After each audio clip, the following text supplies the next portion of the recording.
Hello, John Marshall Jr. Hello, Eric Feltus. It's so good to see your face. It's so good to see you. Y'all, right before we started recording, John Marshall Jr., and I don't always call him that, but my aunt Kim still will call you John Marshall Jr. Most people do. Yeah, and we talk in Marco Polo all the time, but to see you in person and to get like real live feedback from you, it's almost like it's almost like seeing a celebrity. Like it's a different energy. You're a celebrity to me. Thank you. I'll say the same about you, actually. Yeah, that's the only reason I said that was because I wanted you to hear. I wanted to hear the same words back to me. Yes, and. Hello, my friends. Eric Feltus here, life coach, speaker, actor, and host of The Great Unbecoming. This is a show about stories of unlearning. What did you let go of in order to become the person you are today? And what did you gain and learn as well? This is a show about letting go of stories that no longer serve us and stepping into our own authenticity. It's about unbecoming what society says you should be and remembering who you are and who you are meant to be. So sit back, relax, and welcome to The Great Unbecoming. Y'all, we're being so rude, John. We have an audience here. I need to introduce you to my guest, John Marshall Jr., who is an actor, director, choreographer, and barber in Chicago, Illinois.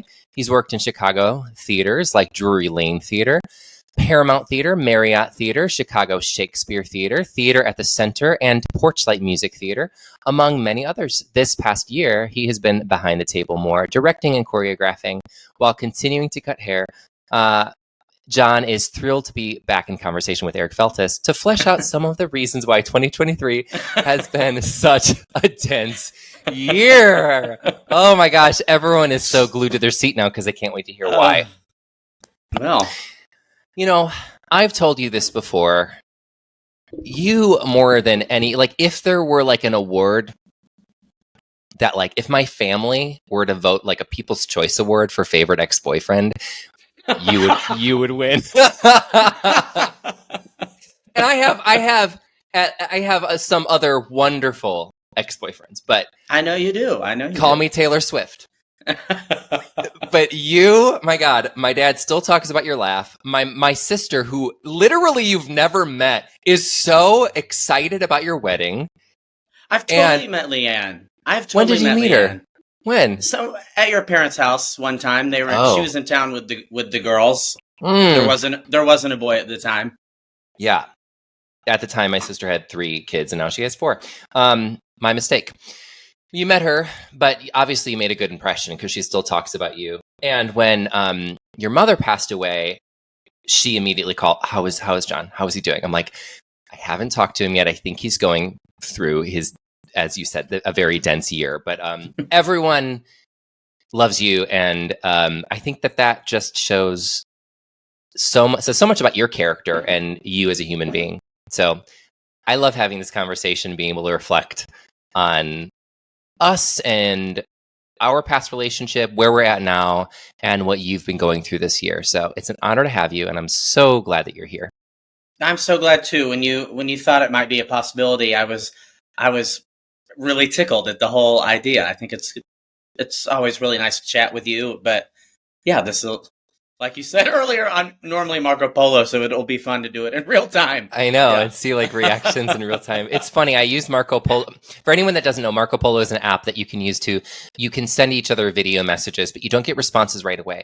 I love using Marco Polo for people back home in Chicago like John, because we have busy schedules, different time zones. We don't talk on the phone, but we can keep in touch knowing that we're going to get back when we can.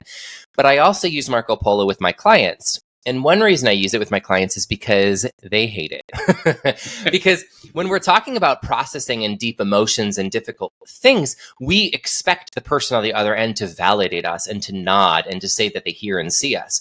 With something like Marco Polo, it challenges that because you're not getting the validation right away. One thing that a lot of my clients struggle with is people pleasing. I need to make sure other people feel comfortable, even if I feel uncomfortable. So I'm going to cater my behaviors, my isms, to match whatever they're comfortable with. We need to get out of that habit. We have been shrinking ourselves, us queer boys as kids, in order for other people to take up more space in their privilege. And so Marco Polo is a way to move through that discomfort. You're not going to see the validation or experience from someone else. I don't know about you, John, but for me, when I first started using Marco Polo, it was so uncomfortable because I wasn't getting that reaction. I was second guessing like everything I was saying and everything I was doing. Well, I feel like so many people started using it during the pandemic, right? Yeah. Mm-hmm. Which was great, and I've reconnected with a bunch of people, you being one of them that way. But it is funny. I definitely remember kind of in the beginning, I absolutely re-recorded a few. Oh yeah. Yeah. I cannot send that. Oh yeah. I know. But it's funny because our relationship is so dependent on Marco Polo that now it feels foreign again to have like real life interactions. Okay. So enough of that. We've moved through the discomfort of that. So I want to talk about how we met. I remember I want to say I was 27 at the time. Mm-hmm. And you were a server at, why can I not Fiesta? What's the name of the restaurant? Diez Tequila. That's right. Diez Tequila. Fiesta Cantina is a sort of what I feel like an LA parallel to that, but okay. Fiesta Cantina.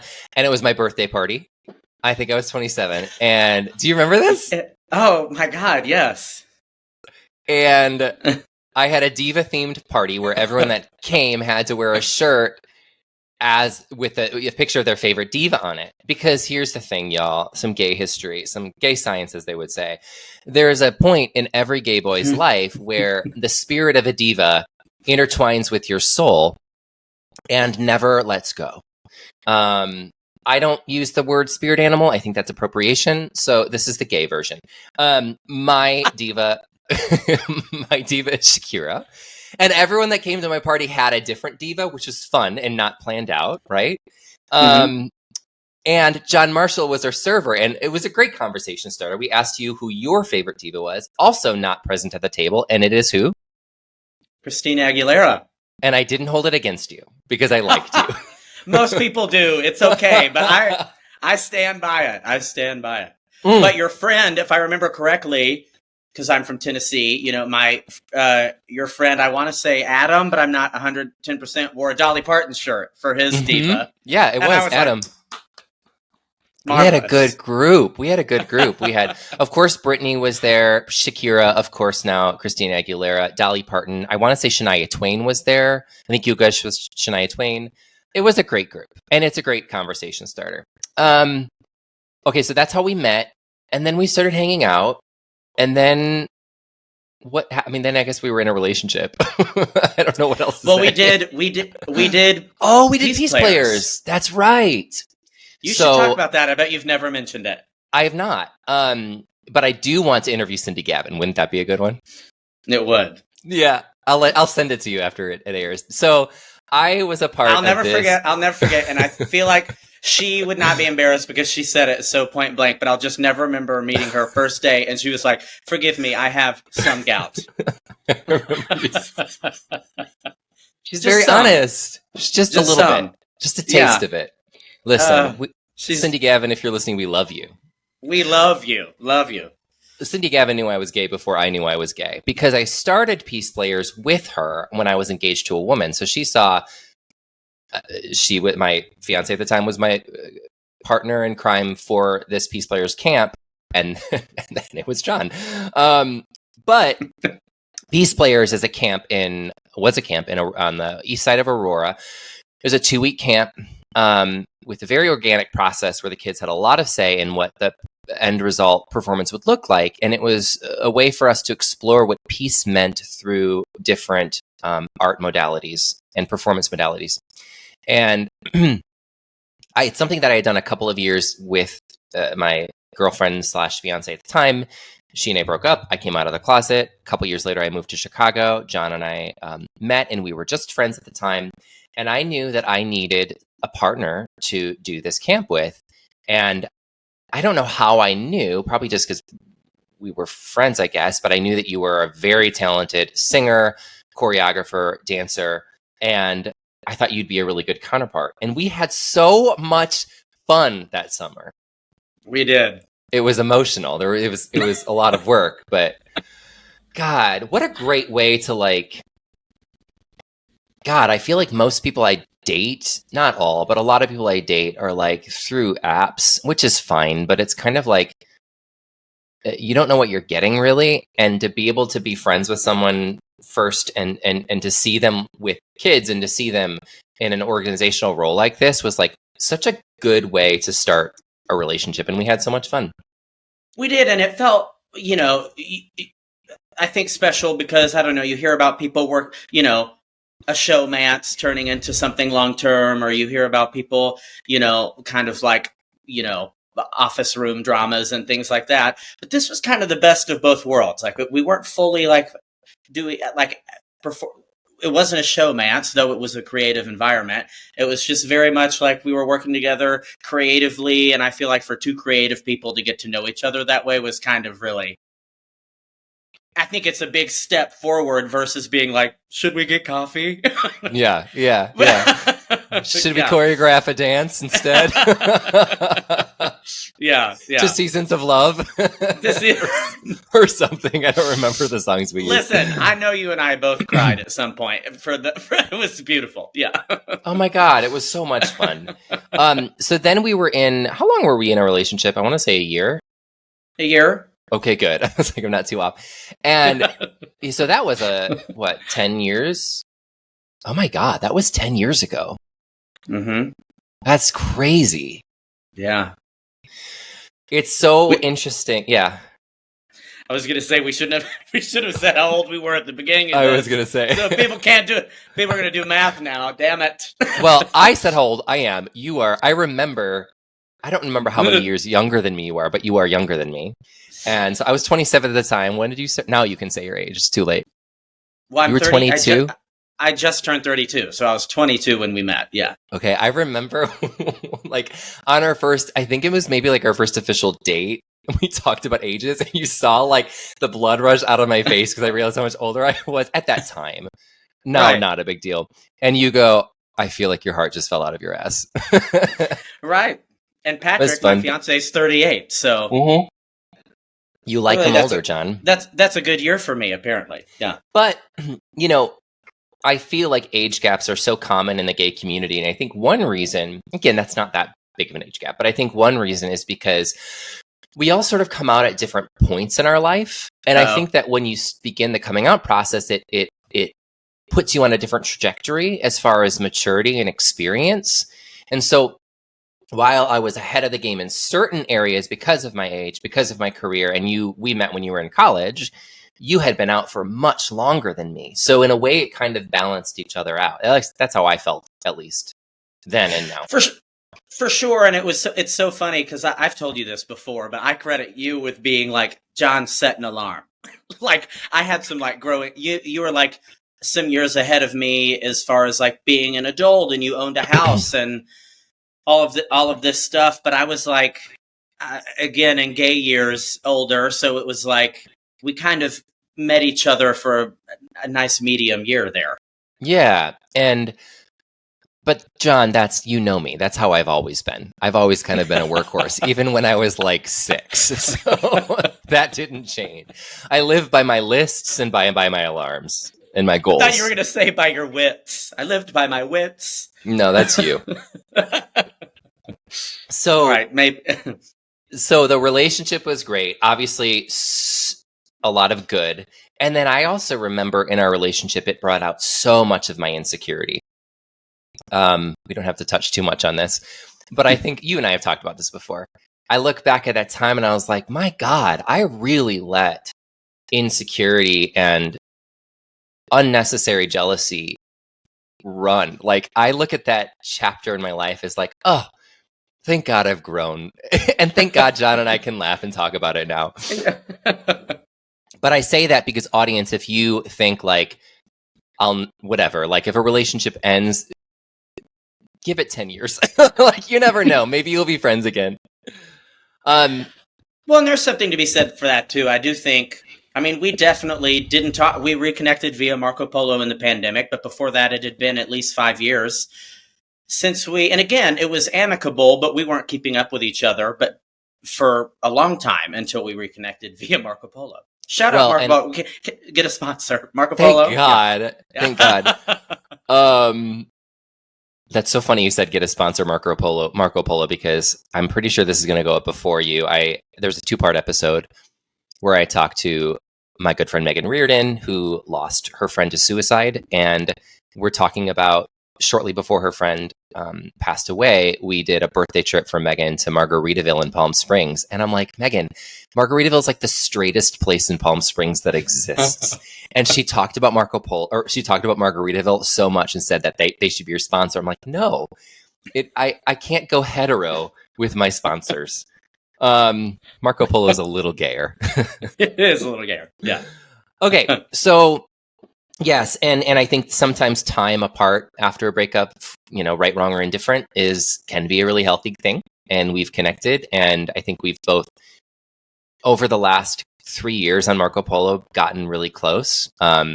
I love you and Patrick. I am so excited. I don't want to give it away, but you guys are getting married. I just gave it away. You're getting married very soon, like a week after this podcast comes out, which is super exciting. And it's just been fun. It's been so fun to be friends, because I also feel, I'm just thinking about this out loud, that there's a reason 2 people are together, especially when they're together for, time doesn't really matter, but a year is a significant time. And so just because 2 people don't need to be romantic partners doesn't mean that there wasn't something special that they had that can be preserved later. And that's one thing I'm recognizing in my life is I value that. I value that vulnerable connection, particularly with other gay men. I think it's really important to have.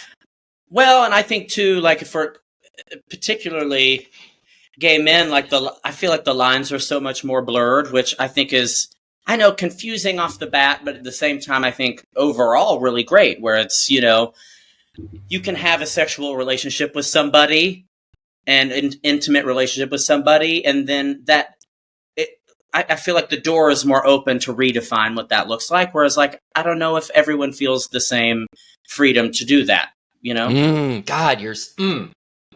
Okay, so this reminds me of a story. I'm going to try to leave names out of it, but it involves family. And there was a big celebration. I won't say what it was, but there was a big thing, and it wasn't a wedding, but 300 people were there.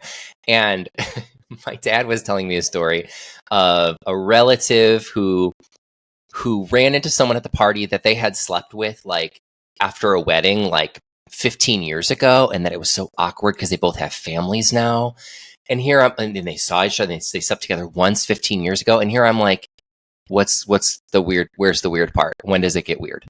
Because in the gay world, A, we make up a lot, very much smaller part of the population, and B, we've probably slept with more people than straight people sleep with. So it's I don't understand what the conflict is. You slept together, and then what? What happened after that? Oh, that's the conflict. Right. That's nothing. That's a typical Tuesday for me. Sorry, Mom. Hi, Pam. Yeah. She's loving this right now. She loves when I call her out, especially after I say something awkward like that, too. My mom and my dad watch these, because this will be on all places people listen to podcasts and also YouTube. My parents watch it on their big screen TV. So hi, Mom and Dad. Wow, that's great. Okay, so time goes by, and it's been a dense year for you. Mm-hmm. I don't even know where to start. I don't even know what happened first. I think oh no, I do know what happened first. When did you get engaged? Let's start there. In September of last year, we have some friends who are Cruise with JJ. Follow them on YouTube.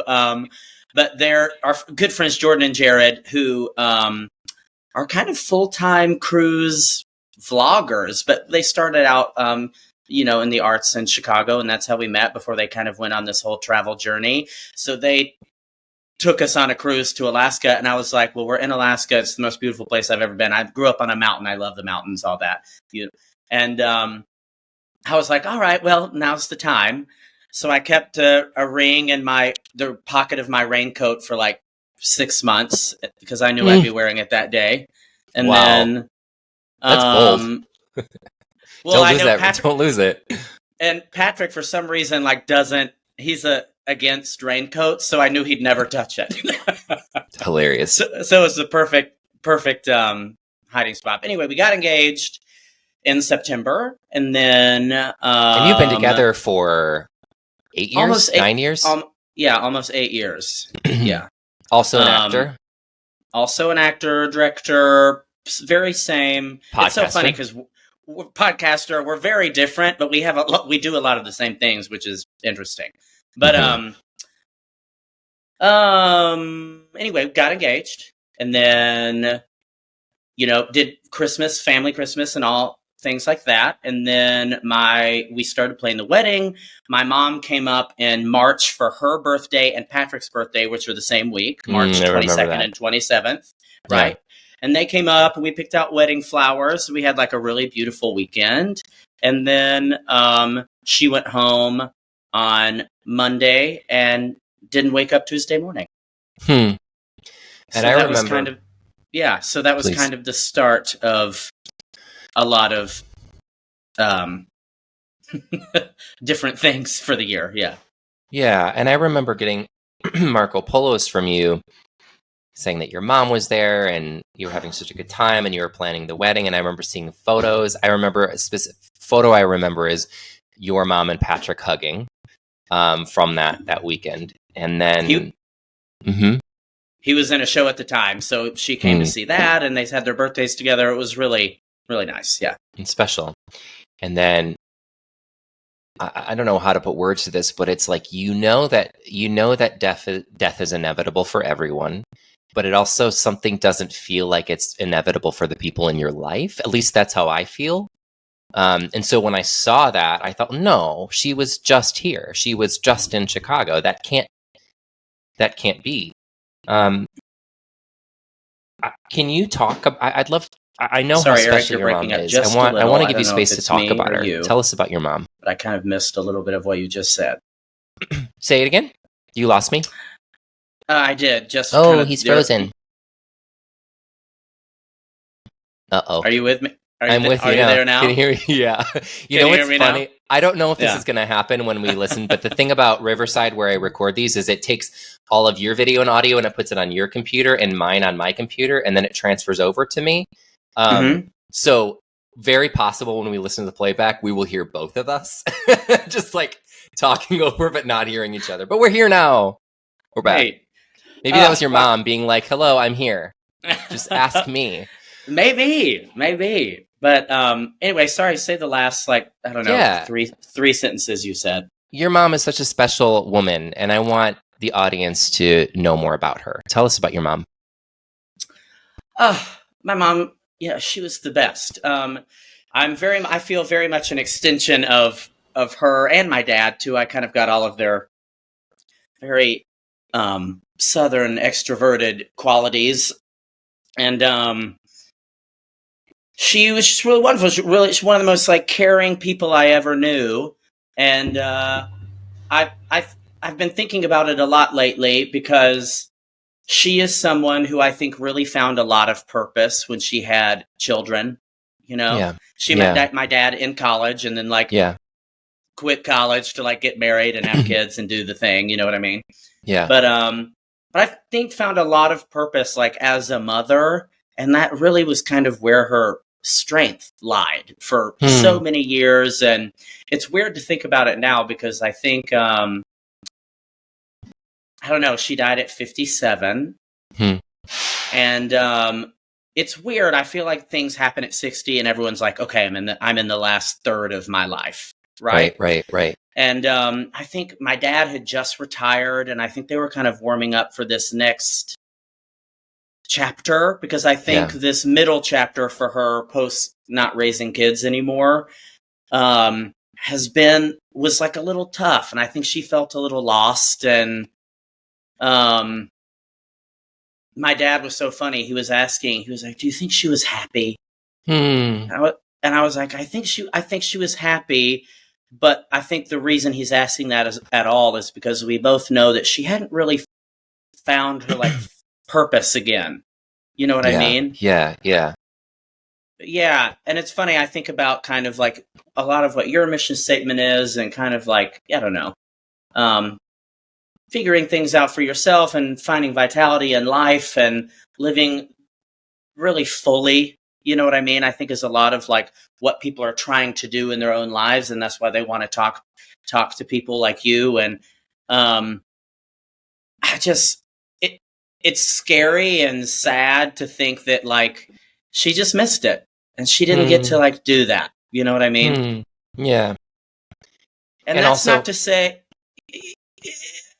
I was just gonna say, and it's weird. A lot of the like comforting words that people are using was like, she was just in Chicago. She knows Patrick. My brother got married, and I think for a mom of a certain generation, it's important to see her kids like have a partner and be happy and doing what they want to do. And she did get to see all of that. She was just with us, and in a way, she'll be a part of the wedding because she helped plan some of it. And yeah, so there is absolutely so much more than glass half full outlook to have here. But I don't know. I'm a 4-5 months out now, and it's easy to.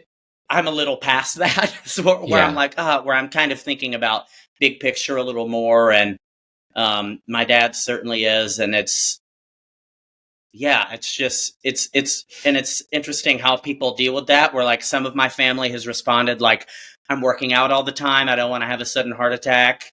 I'm doing this. I'm being very proactive, and other people in the family are like drinking more and not doing well and doing, it's just like kind of all over the map as far as how people are responding to it, And 4 to 5 months, it's important to say, is nothing.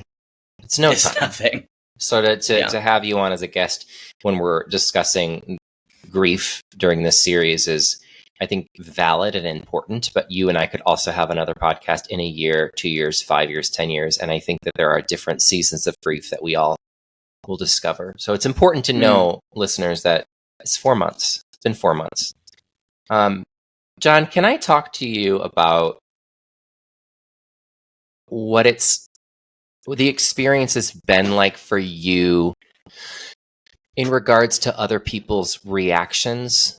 You mentioned, yeah, people will say like she was just there. And so I'm just curious, like there's never a right or wrong thing to say, but I'd love to hear what it's been like for you to hear other people react. Because I feel like grief and death is something that makes people so highly uncomfortable.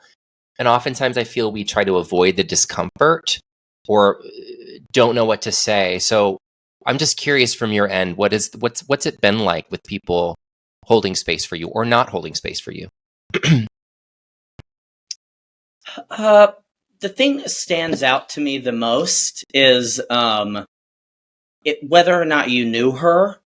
Because if you knew her, one of the most comforting things to me, and I've truly have felt very supported in these last few months, and lucky in that regard. But one of the things that stands out is like kind of the way that feels good to honor her is like I want to talk about her and I want to say how great she was or even how not great she was in some regard. It's just like it feels good to kind of talk about her. And it keeps her close, which I know is just like part of where I am. You know what I mean? But yeah. But as far as like what people say, I don't know. It's just for me, it's like say something thoughtful, or I don't think you have to say anything. And if you're uncomfortable, that's and if you're uncomfortable, I think literally just thinking of you. And what's so funny is the people I know, as it turns out, lots of people have lost their mom prematurely and, or just in general.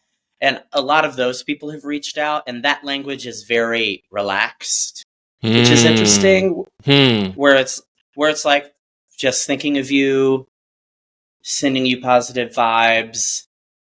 If there's something genuine that like a family member or someone who really knew my mom has to say, that's always really lovely. I do think like people have like made proclamations about my mom that I wish my mom would have heard because they're so beautiful. And I don't think my mom knew how fondly people thought of her.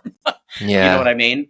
Yeah. So those are really beautiful. And I'm like, and it's so weird. We had this small reception and her funeral should have been 5 hours long and everyone should have said everything they wanted to say. Because that's what I felt like we were a little bit robbed of that. because of, she was cremated, and we had a thing in Tennessee with her, kind of like my dad's friends and Signal Mountain people. And then we did a small thing in Bowling Green where she's from. And that's what really everyone wanted to come to. But my grandmother really only kept it to her and her friends. And that's another story. But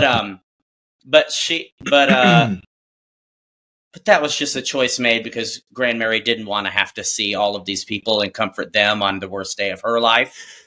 Sure. You know what I mean? Yeah. So I totally understand. And you can't rank grief. And I've told you this. I'm derailing a little here, but I'm going to say No, go. You can't rank grief, but it's so weird because it's absolutely the worst thing that's ever happened to me. But at the end of the day, my dad is who's home alone right now. And then my grandmother is the person experiencing the thing you're never supposed to experience.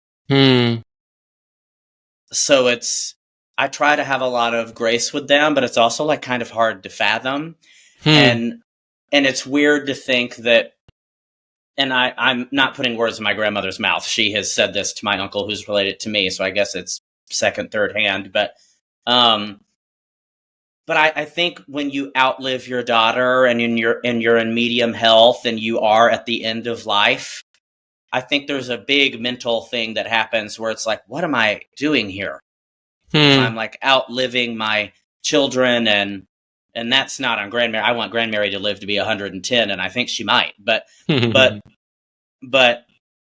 it's interesting, like the shifts that everyone is going through as far as like what their relationship to their own existence is, because there's now this huge hole in the family, in the room. Yeah. It's so beautifully said. It's so messy. I've said this on this podcast before that, you can't compare grief because everyone's grief is the worst grief because it's yours and it's what you've experienced.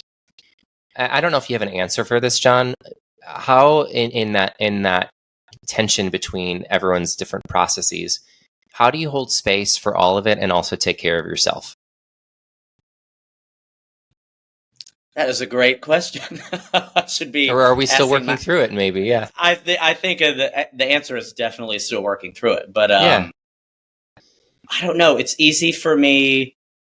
Gosh, someone sent me something. I'll send this to you because it was so beautiful. And this was someone lost their mom. Didn't say anything lovely, just said, this really helped me and sent me a link. You know what I mean? Yeah. And basically the gist of it was the best thing that this person could do, and it's advice to someone else.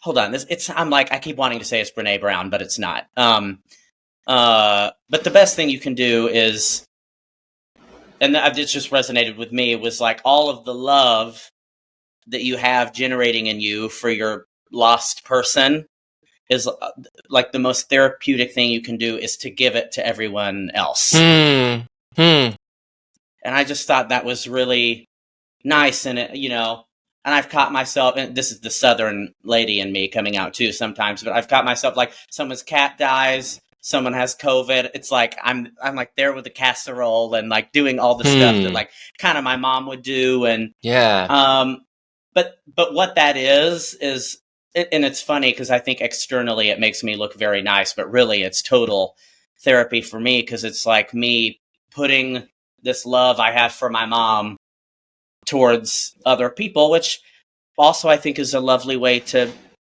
honor her. If I could tell her that, I think she would be like, well, that's really nice. Oh, so well said, John. And your mom was such a good cook. I don't know how she was as skinny as she was because she was such a good Southern cook. Yeah. And she put a lot of her love in her food, didn't she? She did. She absolutely did. And I know that's kind of not even it is a cliche, but like it's just kind of a closeness we had was all about food and her teaching me and stuff like that, because my grandmother's also a great cook, but I think she kicked my mom out of the kitchen all the time. So my mom kind of figured it out on her own, though but it was very, like, one of the big holes in my life right now is because I love to cook and I spend a couple hours a week cooking.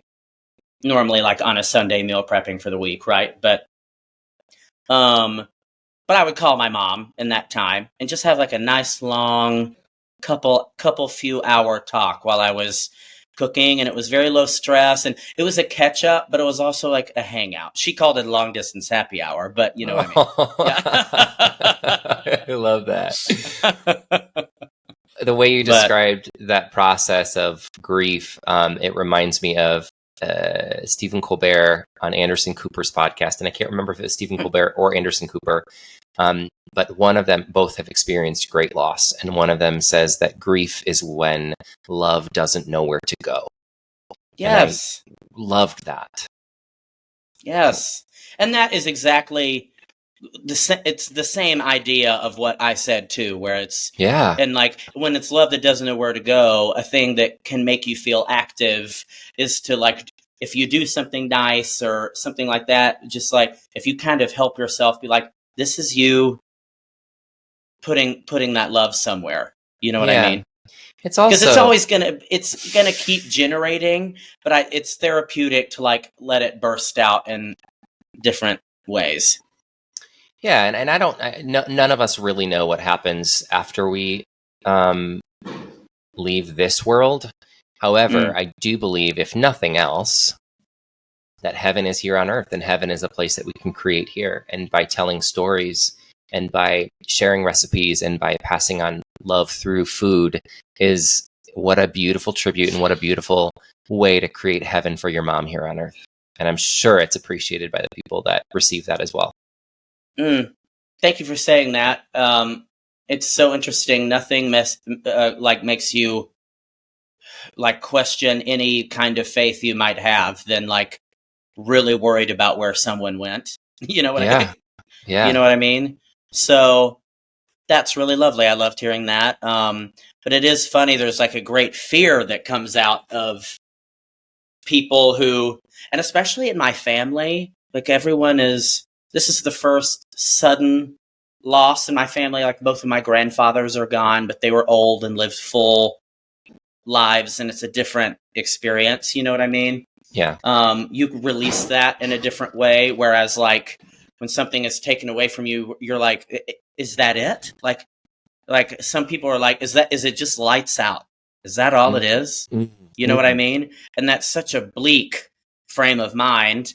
And it does make you question. And it's so interesting because my dad is, raised in the church, and like they go, enough. But that's not what it's about. But I'm just trying to give some kind of framework for how, you know what I'm trying to say. But but I should say it like this. He never introduced the idea to me that he could possibly believe in anything other than like heaven and hell. Until now, where he's like, God, is there something else out there? Because it does suddenly feel weird to like, and I think it takes a certain loss in your life to be like, okay, well, what really happens? Yeah. And that there have been a lot of interesting conversations around that with my family, and I laugh because my dad and I have a good relationship now, but my mom was definitely the kind of conduit for both of us for years and years and years. Right. And we're kind of laughing because now we're both like, I'll be damned if my dad and I aren't going to have a great relationship out of all of this. You know what I mean? And it's like, which is lovely, and I should be like happier about it, but I'm like, God bless. You know what I mean? Like I can't, Yeah. It's just funny that it's going to work out that way. We never know. Because it just like opened us up in a way. We've talked about things we probably never, ever would have talked about.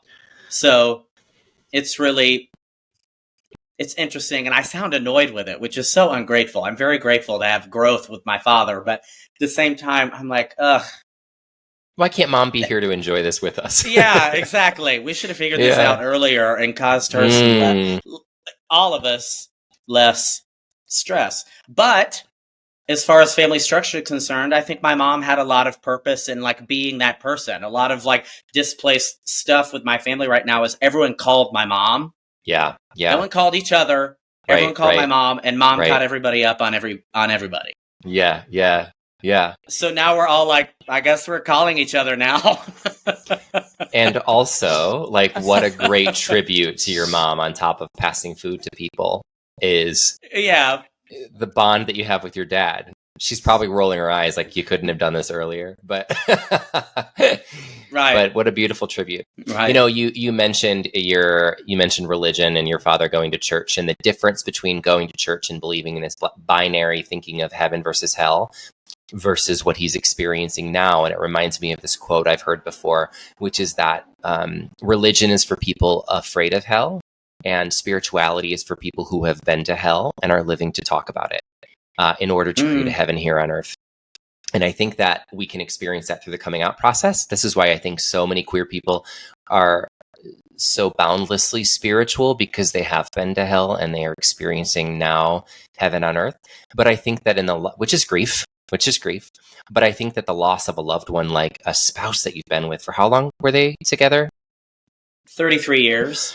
For 33 years. That, it's not my place to say what that is, but it feels like that would be hell on earth to lose your partner in that way. So of course that opened up a new door to a deeper understanding of the spiritual realm and the invitation to ask questions and to explore more, which is so painful. But I mean, what a beautiful process that you just described, and kind of jumping all over, but I'm curious at this point, how only 4 months out, how is your father doing? I know that your relationship is better, but how's he doing? I think it's really tough. I wonder, I mentioned, it's so funny. I've been very delicate with him in regards that, like, I think it would be very easy, like week one being like, you really should like see a therapist or talk to somebody that isn't family and make sure you're taking care of yourself. You know what I mean? In that regard, but I've tried to be very cautious, because that's just not, he's not around a lot of that. You know what I mean? Like I think being in therapy is like a little taboo for him still, but also part of me is like, this is a devastating, horrible, this is why you go to therapy. This is the like reason you go to therapy that you like don't want to have. You know what I mean? Whereas like, you know, we live in like, you live in LA, I live in Chicago, and everyone I know has a therapist. You know what I mean? And I think that's really healthy, but it's not that way everywhere. And I don't think, there is still a little like ego tied up with that. And sure, I think even just talking with him and hearing him kind of explore,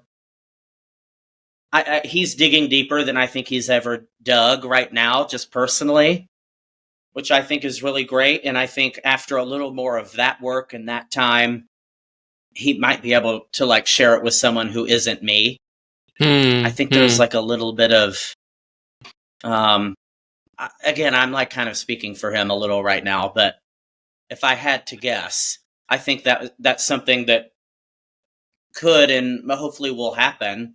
But it's also it's still very soon. Like a lot of advice that he's gotten, and I think this is very generic. And in the year of like getting married and losing a mom, all I hear is generic advice. Of course.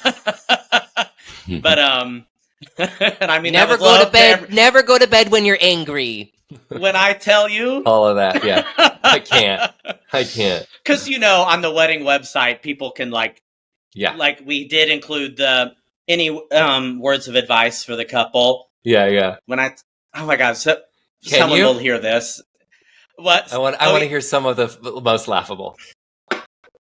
I mean, truly I bet a third of them are don't go to bed angry. But then conversely, another good friend of ours is like, go to bed angry. Sometimes it's just better to sleep it out and talk about it in the morning. You know what I mean? So it's really kind of all over I just think that for some reason is the one that has permeated through all of relationship land forever. I don't get it. I don't know. I don't get it either, please. I'm like, often, this is not to derail a little, but often at the end of the night, like people are tired. Sometimes people have been drinking. It's not the right time to talk about. Yeah. Don't talk about it then. Talk about it in the morning. We've Allow definitely yourself to gotten be angry. Yeah, we've definitely gotten to a place where we're kind of like, if this is something that matters, let's talk about it tomorrow. Yeah, You know what I mean? Yeah. Also, you and I learned the hard way, because I feel like with us, it's like, it was mostly me, but it's like, let's talk about it. I know. I love talking about my feelings. Oh my God. Have we met? Oh, I do too. And I know I leaned all the way into it too. So anyway. It's all right. We got out of it. All right. But I guess to wrap that up I think my dad is doing okay, but he is being stared in the face with like a huge gaping presence every night, which I think he's in the toughest position out of all of us currently. Yeah. And I'm noticing his like lack of, and I mean, if he heard this, he would know that I mean this with love, but like, I'm noticing his like kind of lack of drive. Like, I think he's still feeling a little like, what is this new world? I think it's still a little unbelievable, because it is. Of course. And we haven't had any like big. We were at the lake at the 4th of July with some family, and that felt weird because she wasn't there, and everyone was having a moment of like, where is she? And it feels weird for all of us to be in that moment together. Though it's very therapeutic to have other people who are feeling that way with you, honestly. And but my dad is feeling that way every day, which is nerve-wracking. You know what I mean? But we'll all be at the wedding, and you know, all these people really recommend being very specific about how you want to honor your parent in your wedding, because it's very easy for your wedding to become a very sad day if you're not careful about how you negotiate where you would like to plan your grief that day. Sure. Which sounds so silly, but like, there's something to it, you know. I don't know, it doesn't sound silly at all. The stakes are high. It's we put so much focus and pressure, and everything's leading up to that day. Well, and of course, to reduce it to, well, my mom would want this, or my mom wouldn't want this, you know. She would want us to not make our wedding day about her. So yeah, she was not self-serving. She was very for other people. Right. So yeah. I lost you again. By the way, I just want to say, John, that's like the 4th time I've lost you, and the other 3 times I've just nodded and pretended to be able to hear you. This time we both spoke over each other. I don't know. Something's wrong with the internet. Can you hear me now? I can hear you now. Your mom really wants to talk. She's here. Wait, Eric. I've done that 4 times myself. So I have to go back and listen to this podcast and just see what's heard and what's not heard. My God. Well, that's fine. Great. I don't know. I'm sure you said something good. I'm sure you said something good. Damn it. What did you just say? I need to hear it. The audience can hear it twice. What did you say? It doesn't matter. I was talking about I was talking about my mom, like kind of reducing it to. Did you hear that? Yeah, that's what I heard. You heard, the short version is not to reduce it to, well, she wouldn't want this or she would want this. Right. I do think that she would want us to make our wedding day about us and not about her. I said that better. It was a double negative. It was a double negative the first time. I heard the first part, so I think I knew where you were going. And what I said, audience, sorry if you have to hear this again. I don't know if I'm going to cut some of this out or not. We'll find out. But I said your mom was not a self-serving person. She was very much for other people. Yeah. Well, I can't wait to hear about the wedding, and I can't wait to see pictures, and I can't wait to talk to you after and to see how you're feeling. As we leave, I have a couple of like lightning round questions for you. Actually, I just have 2. I'm gonna bring it down to 2. No, I'll do 3. The first question. So this is a series on grief. So just whatever comes to your mind first. The first question is fill in the blank. Death is. Oh, death is, well, it's weird because death is something, if it's not someone you love, like it could be two different sentences for me. I want to say death is just an absence, right? Mm, yeah, But I guess that's generic. it's okay. I guess it's applicable to even someone who dies that I don't know. It's an absence. It's like Hmm. death is an absence. Yeah. It's fine. I asked Megan the same question, and she goes, "Stupid. Death is stupid." That's what she said. So Yeah. you're good. Absence. But that actually Yeah. brings me to my next question. That brings me to my next question. Absence is a great response because I always feel like, grief is the loss of something and the ability to make space for something new, right, wrong, or indifferent. So fill in these two blanks. And if it's too soon, that's okay too. Through this grief, one thing I've lost is blank, and one thing that I have gained is blank.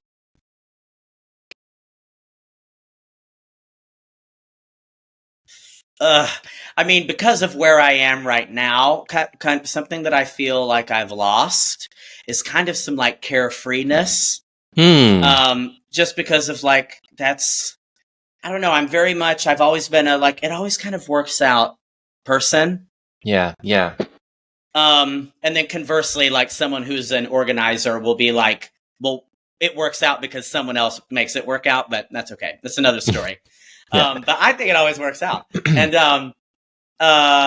so that's my kind of carefreeness about like just like existence, the world. I just am feeling generally a little more serious about the world. Not necessarily a bad way, just like I'm just feeling more serious. Again, not Sure. negatively necessarily, but serious. Sure. And then what have I gained? I'll say so again, kind of generic, but I think I am feeling very grateful for things, and I think I'm using that as like a coping mechanism to just like find joy in happy places and things like that. But I am feeling grateful, like and my one example of that, for some reason, whenever it rains and like you can't go outside and you're like in your apartment and you're like, wow, isn't it nice that I like have this apartment and I can like sit in here and look at the rain? Yeah. Like I just like that's like always been a thing for me, and I'm having a lot more of those moments. It's like 110 degrees here right now, which it never is in Chicago, and I'm like kind of sweating right now, and I'm like, but like the air is on, and I feel it like a little bit on my like this part of my neck, and I'm like, it's so nice, What a beautiful coping mechanism. I love that answer. I'm hearing more presence, more noticing the beauty in the present moment is what I'm hearing, which is all we have. Well, and part of me too is like, I'm like, I feel like a lot has happened at once where it's like people freak out when they turn 30 and people have not recovered from the pandemic. And I lost my mom and my mother-in-law has stage 4 cancer. And like, it's all of this stuff kind of at once.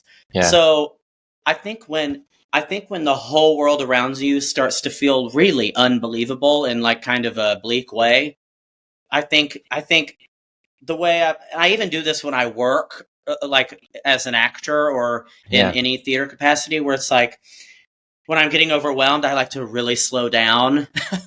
And instead of getting like tense and manic and racing to the finish line, I like to really slow down and kind of like pick up a piece of furniture or something and like it just like grounds me and makes me feel grateful for this chair, and it like kind of brings me back down to earth. So that's what I think that's always been there for me, like I said with the rain, but I just am leaning into that, taking my time, and I'm sitting here with my plants and I'm like, oh, how nice.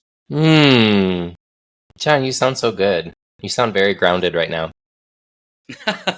Thank you. I have one more question, and I'm sorry for not sending you these questions early. Please. Tell us one memory of your mom that you want to share.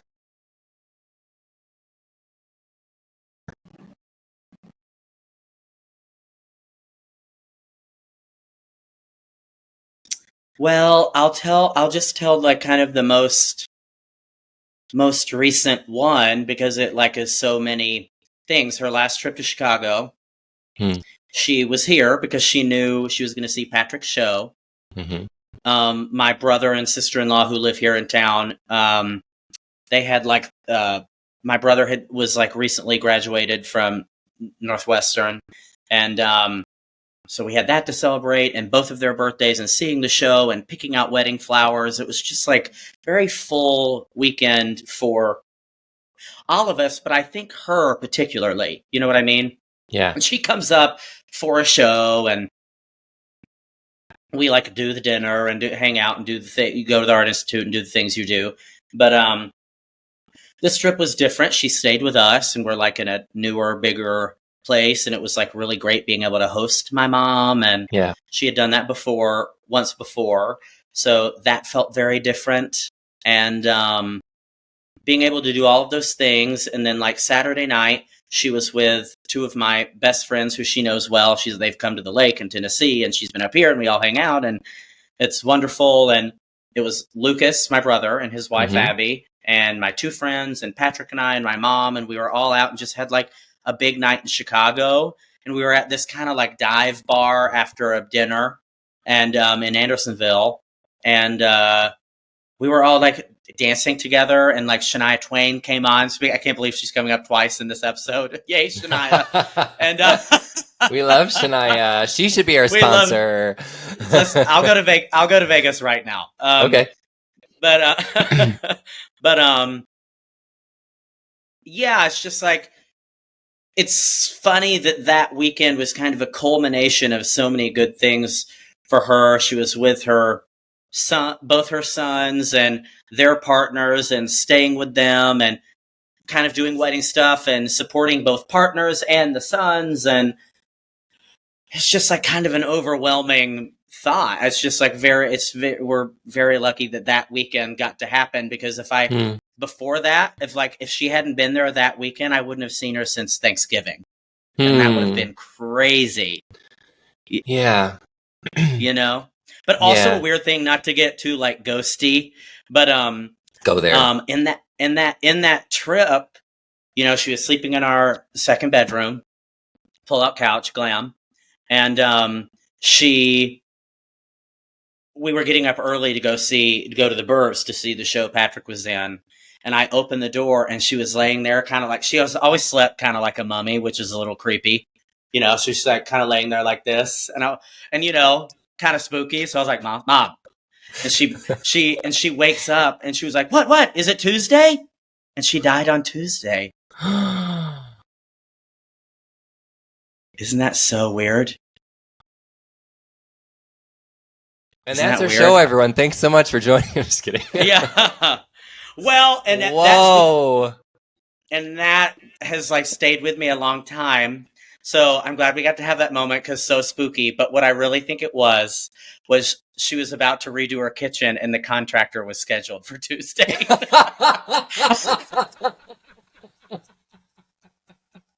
She's like, I can't miss the contractor for the kitchen. Or I'll die. Or I'll die. And, well, shit. It happened. Damn it. Oh my Damn it. gosh. That's a great story, though. I said that out loud to Patrick, and I was like, we have to move. I don't know what's going on. This is the craziest thing. Yeah.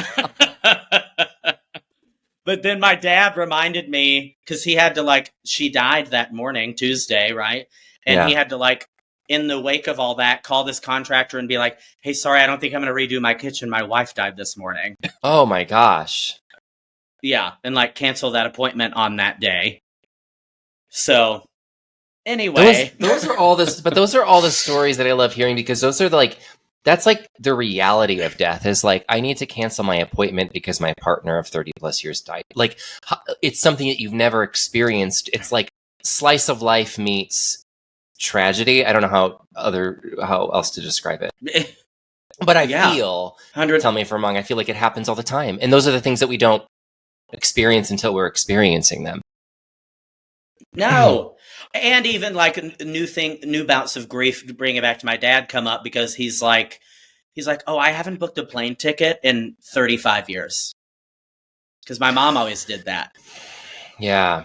So he's like doing stuff like that. He's like figuring, I think it makes him feel like kind of not with it, which is another layer on top of grieving, you know what I mean? And of course. Yeah. So, figuring out who you are. Yeah. Yeah. He's like, I guess I'm going to go to the grocery store. I was like, Dad, you haven't like gone to the grocery in over 30 years? He was like, no. See, I feel like I'm in the opposite boat. Is like I'm 37. It's like I don't know how to sustain a relationship anymore because like I'm so used to doing everything on my own. Right. I know. Oh, you God. can do it. I tell you what, Patrick and I are the most individual people I think I know, and it's working out all right. Well, this is why there's hope. This is why being gay is awesome. Is we kind of like rewrite the rules for ourselves. Like there is no quote unquote man to do this or woman to do this. Like two dudes just figuring it out. What works, what doesn't, and it forces us to communicate. But did we get our wedding suits this past weekend? And I tried it on and I'm wearing like kind of a light linen kind of summery suit. And I'm shorter than he is. And I was like, I look like the bride. God bless. I have to get over. Well, it's probably because you have a veil. Well, it is the veil. I cut the veil. But I had to check my own ego on that and be like, John, to your point, being gay is awesome, and I can wear whatever the hell I want. You can do whatever you want. Are you going to get your nails done? I see that your nails are chipped. By the way, I've been like picking at mine. They're not great right now. I need to Did you say they're chipped to your audience? Yeah, unbelievable. Well, look at them. They're going to see them. They used to be Barbie nails, and now they're the weird Barbie nails. Oh, I thought you were calling mine out. I was like, no. Yes, I know they're chipped. Well, you just called you out, John. Maybe I did say they were. I saw that you were chipped, but I can't. Anyway, are you doing your nails or are you going nude? I'll go nude. Actually fully nude for the wedding is probably good. The right call. Yeah. I can't wait. And now I really can't wait to see pictures. That'll be super fun. Just us, not anyone else. Yeah. Both of our moms are listening to this conversation and rolling their eyes in their own way. John, it's been such a pleasure. I need to stop picking my nails. It's been such a pleasure. I'm going to go take this nail polish off for real before I keep picking at it compulsively. I love you. I'm so grateful for you. And I can't wait to have you on again because I know it's going to happen at some point. Oh, I feel all the same ways. And I'll talk to you very soon. Okay, probably don't Marco leave. Polo yeah. Okay. Well, don't leave. You stay right there. Yeah, Marco Polo, we'll talk, but don't leave. Everyone else, thank you so much for joining us. And we will see you next time. Bye.